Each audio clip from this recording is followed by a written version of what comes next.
My new vlog. আশা করছি তোমরা সবাই খুব ভালো আছো এবং সুস্থ আছো। তো আমি রেডি হয়ে একটু বাজারে যাচ্ছি, তার কারণ হচ্ছে আজকে আমার আং আর কাকিমণির ম্যারেজ অ্যানিভার্সারি। তো কিছু তো সেলিব্রেশন করতে হবে, তো কেক টেক, তারপরে দেখি আর কি আনা যায়। মা অনেক কিছু কথা বলেছে মায়ের জন্য, তো সব কিছু মিলিয়ে নিয়ে আসবো, তার জন্য বাজারে যাচ্ছি। তো চলো গিয়ে আবার তোমাদের সাথে শেয়ার করছি। তো এত ঠান্ডা ছিল আমাদের এখানে, আর বাজার থেকে এসে আমি আর কোনো ভ্লগ করতে পারিনি। তো তারপর আমরা সবাই মিলে একটা রুমে বসেছিলাম, সন্টু, মন্টু, বোন, আমরা সবাই মিলে একসাথে বসে বসে গল্প করছিলাম, আর সন্টু গেম খেলছিল।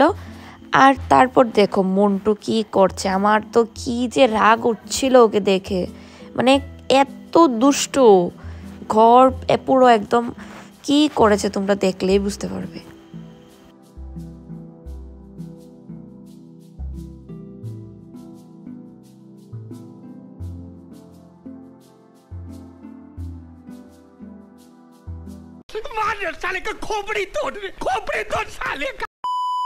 তো ফাইনালি এখন হবে অ্যানিভার্সারির কেক কাটিং। আর এই দেখো কেকটা, আর সবাইকে একবার দেখিয়ে দিচ্ছি, দাঁড়াও।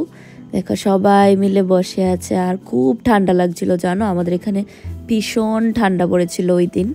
A few moments later.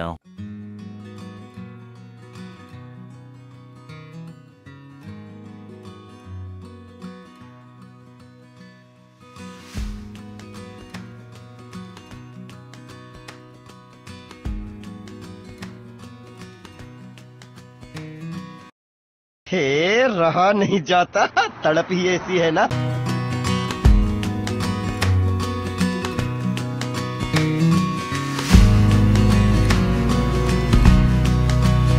আর হ্যাঁ জানো, অ্যানিভার্সারিটা ছিল 14 ডিসেম্বর। তো আমি এতদিন পরে ব্লগটা পোস্ট করছি। তো যাই হোক, তো বড়রা যারা যারা আমার ব্লগগুলি দেখেন, আপনারা সবাই আমার আং এবং কাকিমণিকে আশীর্বাদ করে দেবেন যেন ওরা সবসময় ভালো থাকে এবং সুস্থ থাকে। वाह क्या सीन है, वाह क्या सीन है।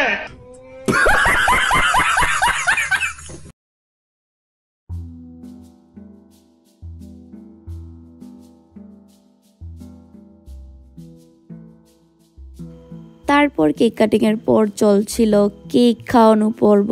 তো এই পর্বটা অনেকক্ষণ ধরে চলছিল।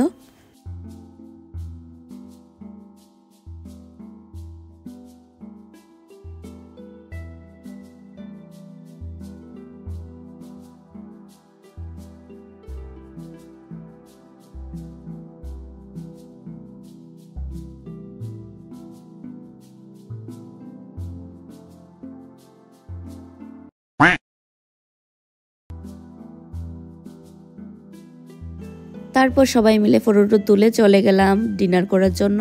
আর এসে দেখছি যে মা রান্নাই করছে।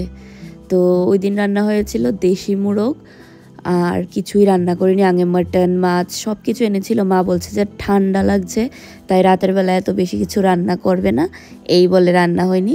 শুধু দেশি মোরগ দিয়েই আমরা সবাই মিলে খেয়েছি। আর বিশ্বাস করো এত টেস্টি হয়েছিল চিকেনটা, মানে কি বলবো। আর সন্টুকে দেখেই তো বুঝতে পারছো যে এত টেস্টি হয়েছে, ও কত সুন্দর করে খাচ্ছে। তো আমার খাওয়া কমপ্লিট হয়ে যাওয়ার পর আমি সবাইকে একটু ব্লগে দেখাচ্ছিলাম। তো আমার ব্লগগুলি তোমাদের কীরকম লাগছে তোমরা কিন্তু অবশ্যই কমেন্টে জানাবে। আর যারা যারা আমার চ্যানেলে নতুন হয়ে আছো সাবস্ক্রাইব করে দেবে।